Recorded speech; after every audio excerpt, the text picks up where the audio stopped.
Assalamualaikum warahmatullahi wabarakatuh. Hai anak-anak, bagaimana kabarnya hari ini?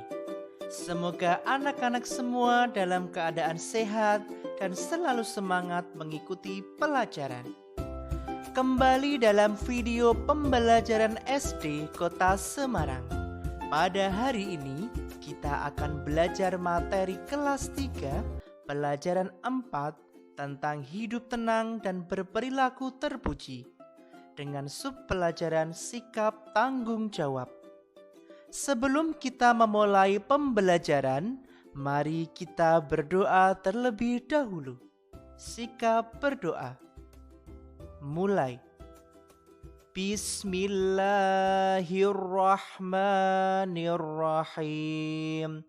Raditu billahi rabba wa bil islami dina wa bi muhammadin nabiyya wa rasula rabbi zidni ilma warzuqni fahma amin ya rabbal alamin.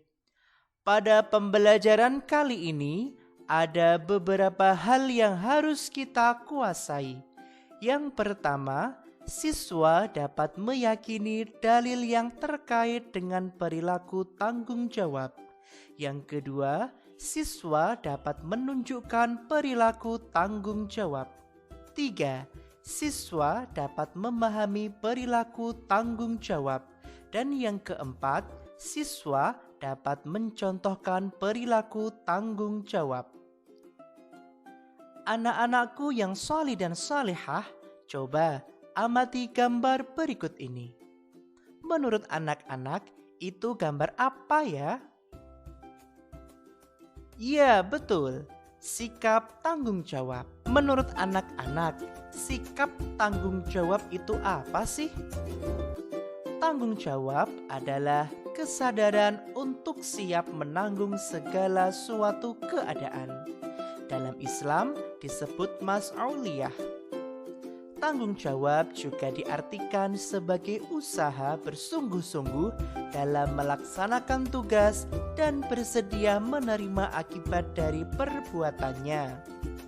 Karena segala sesuatu yang kita kerjakan kelak akan dimintai pertanggungjawaban meskipun itu perkara kecil, maka akan diberikan balasan oleh Allah Tuhan yang Maha Esa.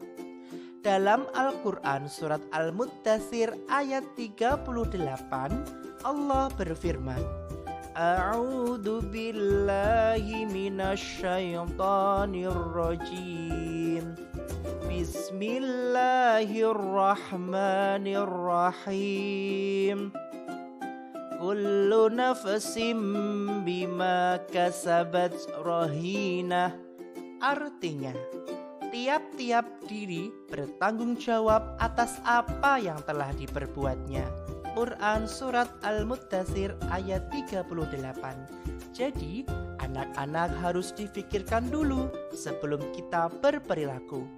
Akan mendapat balasan baik atau buruk.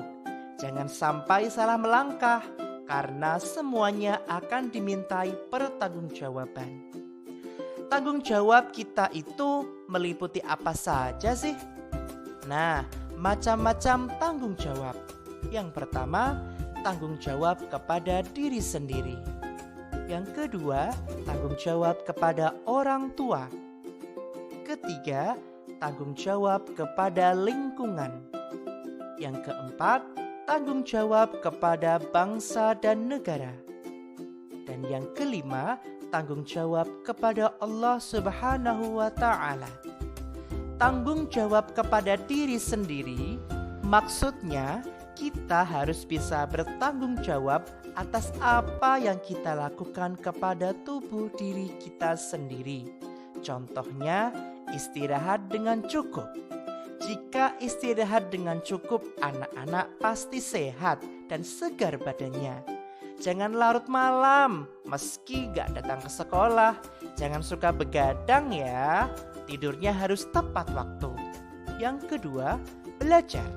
merupakan tanggung jawab kepada diri sendiri. Agar pandai, maka anak-anak wajib belajar dengan tekun agar cita-citanya tercapai. Bentuk tanggung jawab diri sendiri yang lainnya yaitu makan makanan bergizi. Apakah ada anak-anak yang suka jajan sembarangan? Jangan makan sembarangan lagi, apalagi makanan yang dilarang agama, agar tidak mengganggu kesehatan kita. Selanjutnya, olahraga dengan teratur. Dengan olahraga teratur, bisa membuat badan sehat dan segar. Karena di dalam tubuh yang sehat, terdapat jiwa yang kuat.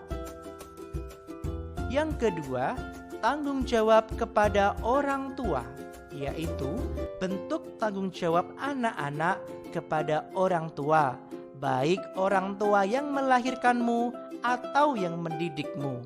Caranya, hormat dan patuh kepada orang tua. Ketika diperintah, tidak membantah. Jika mau sekolah, meminta doa restu, salah satunya yaitu cium tangan. Cara hormat yang selanjutnya yaitu membantu pekerjaan orang tua. Siapa yang sering membantu orang tua di rumah? Tunjuk jari.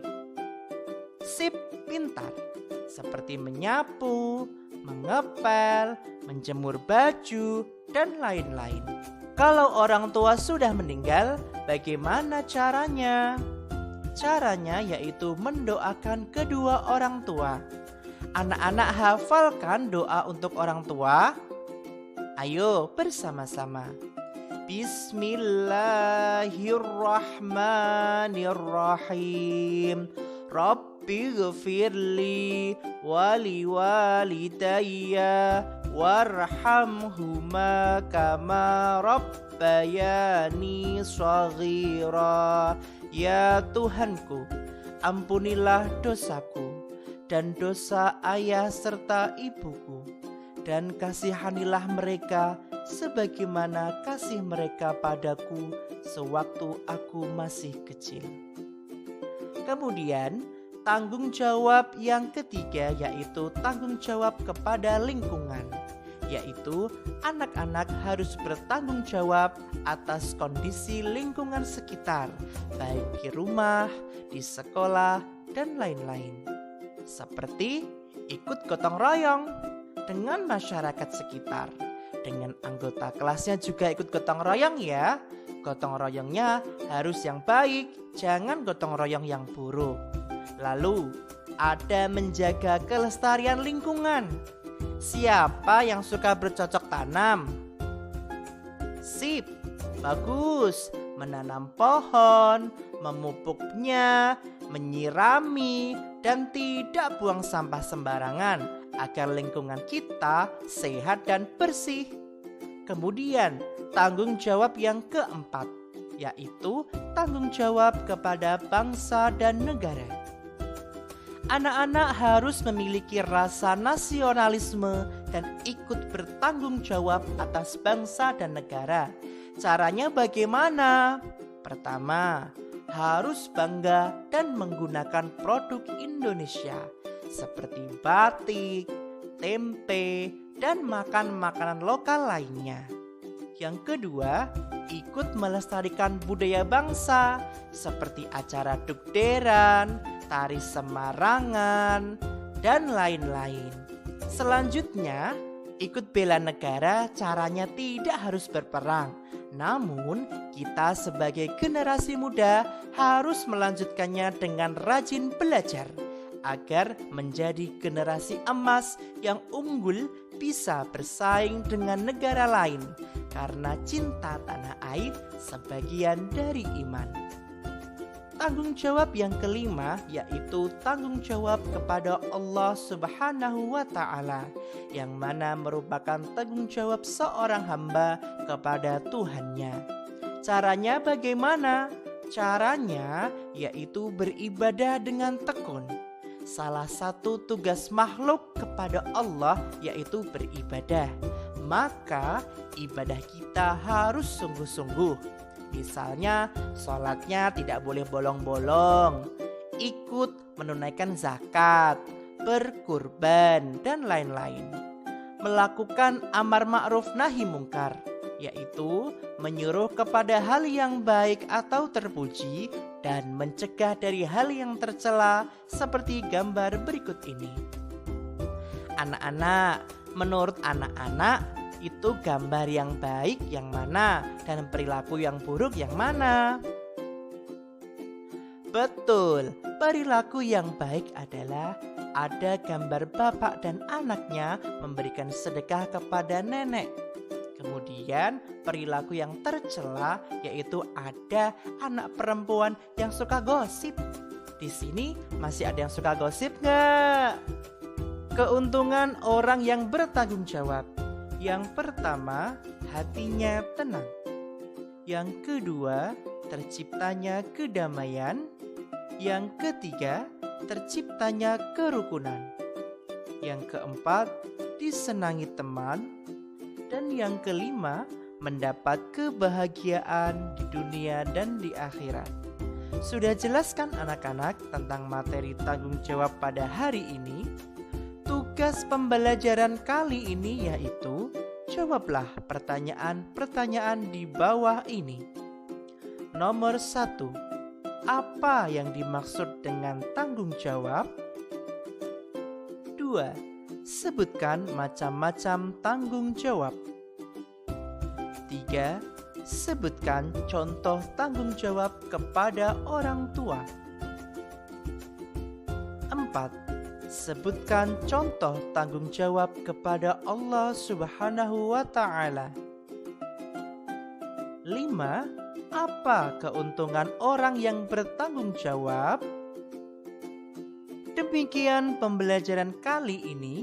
Pak Guru harapkan kalian bisa memahami apa yang Pak Guru sampaikan. Pesan dari Pak Guru, kita harus bersikap tanggung jawab dimanapun, kapanpun, bahkan dengan siapapun. Juga selalu mematuhi protokol kesehatan ya. Sampai jumpa pada video pembelajaran SD Kota Semarang berikutnya. Demikian yang dapat Bapak sampaikan. Kurang lebihnya mohon maaf. Wassalamualaikum warahmatullahi wabarakatuh.